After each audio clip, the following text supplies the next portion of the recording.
left, right, and coming up with different mechanisms to address the matter. But when you talk about student debts and bringing back the loans to the students, you know, the moment you've taken a loan, you have to pay.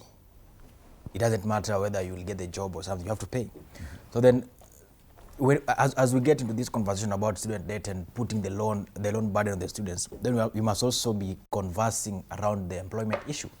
So that the moment I graduate and I'm guaranteed that I'll get something to get hold of, so that I can pay this loan that I took.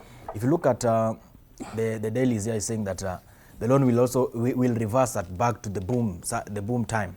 But if you look at the time when we were into the boom and all that, people were at least guaranteed that the moment you get out of university, you'll get something, you'll get hold of something to do, work somewhere that will give you pay, will give you some income to pay the loan that you had taken. So as we take the loan back to the students, the government must also come on with the mechanism on how are you going to pay this 12% rate. How are these students going to manage to pay this? Because if we are not going to handle that as early as now, as we deal with this matter, then we are going to end up with a group of people with very many loans, stressed, depressed, and with nowhere to start from. Mm-hmm. And then what are we going to end up with? Depression, suicide, and many funny issues that might affect the young people. So what we are saying is it's a conversation that we can have, because at the end of the day, we need education, and it must be funded. But now you see, when President William Ruto came in, he first gave us the new funding model, which was seriously criticized.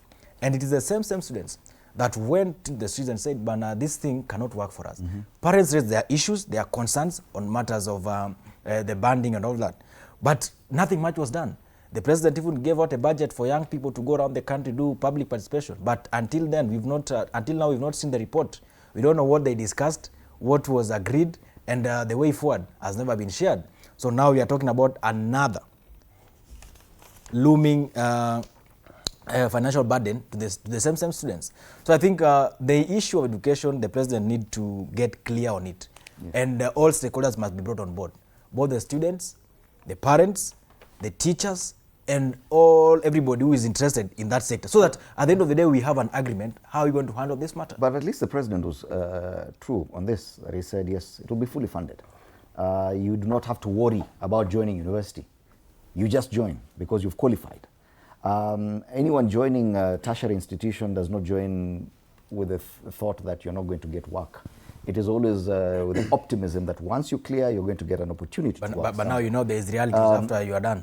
Jared, probably this is the best. Jared, this is probably the best